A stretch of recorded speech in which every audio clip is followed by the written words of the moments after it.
ग्वालियर आखिरकार लंबी जद्दोजहद के बाद कांग्रेस ने ग्वालियर की प्रतिष्ठित लोकसभा सीट के लिए अपने प्रत्याशी के रूप में प्रवीण पाठक को एक बार फिर मौका दिया है।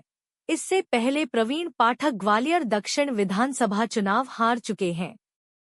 वहीं मुरैना से भाजपा के पूर्व विधायक रहे नीतू सिकरवार उर्फ सतपाल को इस बार कांग्रेस ने अपना प्रत्याशी बनाया है। मुरैना में जहां नीतू सिकरवार का मुकाबला भाजपा के शिवमंगल सिंह तोमर से है, वहीं ग्वालियर में प्रवीण पाठक का मुकाबला विधानसभा चुनाव हार चुके भारत सिंह कुशवाहा से है।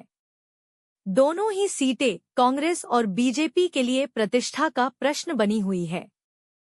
हालांकि ग्वालियर सीट पर पूर्व सांसद रामसेवक बाबूजी का नाम प्रमुख रूप से लिया जा रहा था, लेकिन समझा जाता है कि पार्टी के भीतर ही कुछ लोगों के विरोध के चलते प्रवीण पाठक टिकट पाने में कामयाब हो गए। वहीं नीतू सिकरवार को अपने पिता गजराज सिंह सिकरवार की राजनीतिक विरासत पर कब्जा बनाए रखने की कोशिश करना होगी।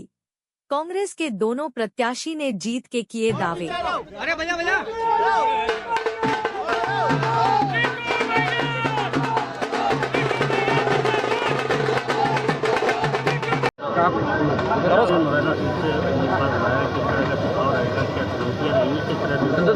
मैंने पहले ही कहा कोई चुनौती नहीं है।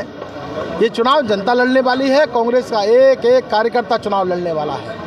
और लोगों ने कहा कि मेरा चुनाव धुरंधरों से होगा, तो धुरंधर कोई लोकतंत्र में है नहीं। लोकतंत्र में केवल और केवल एक धुरंधर है, वो जनता जनार्दन है। जनता जनार्दन जब तय कर लेती है तो देश के बड़े बड़े धुरंधरों को चुनाव हराने का काम जनता जनार्दन ने किया। बीजेपी 400 पार का नारा दे रही है। मुझे लगता है कि आपने ठीक ढंग से नहीं सुना होगा। बीजेपी तो 600 पार का नारा दे रही है। जब लोग फेंकते हैं तो ये भूल जाते हैं कि लोकतंत्र में कि वो क्या बोलने वाले हैं और क्या बोल रहे हैं। मैं जब भारतीय जनता पार्टी का एमएलए था, मुझे आज भी याद है, अमित शाह ने कहा 200 पार का नारा दिया, और 200 पार का नारा देने के बाद 2018 में कांग्रेस की सरकार बनी। और इस बार अगर 400 पार का नारा देंगे तो मैं विश्वास के साथ कह सकता हूं कि फिर कांग्रेस पार्टी की सरकार बनेगी। देखिए, मेरी जो राजनीतिक यात्रा की शुरुआत हुई वो छात्र राजनीति से हुई है। मैं लंबे समय तक छात्रों के लिए संघर्ष किया है मैंने, और मेरा अधिकतम फोकस जो रहने वाला है छात्रों के लिए, युवाओं के लिए रहने वाला है। युवा कैसे समाज की मुख्य धारा से जुड़े, मुरैना जिले का, श्योपुर जिले का कैसे बेरोजगार नौजवान, उनके लिए कैसे रोजगार के मुहैया साधन मुहैया हों, ये मेरी प्राथमिकता रहने वाली है। कांग्रेस विधायक सहित अन्य मुरैना के कांग्रेस नेताओं को नाराजगी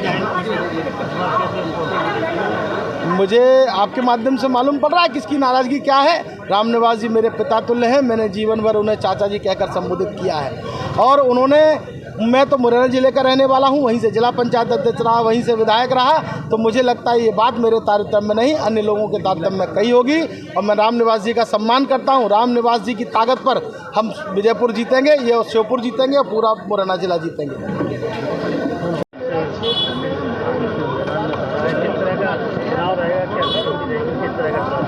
आपके चैनल के माध्यम से मैं कांग्रेस पार्टी के शीर्ष नेतृत्व को इस बात के लिए बधाई देता हूं कि उन्होंने सदने से कार्यकर्ता पर ग्वालियर में लोकसभा प्रत्याशी के रूप में भरोसा जताया। ये इसके लिए हमारे ग्वालियर कांग्रेस के सभी कार्यकर्ता और ग्वालियर के परिजनों का भी मैं धन्यवाद देता हूं, जिनके स्नेह और आशीर्वाद के कारण मुझे ये अवसर मिला। भाजपा कह रही है कांग्रेस को मुक्त कर देंगे, किस तरह आप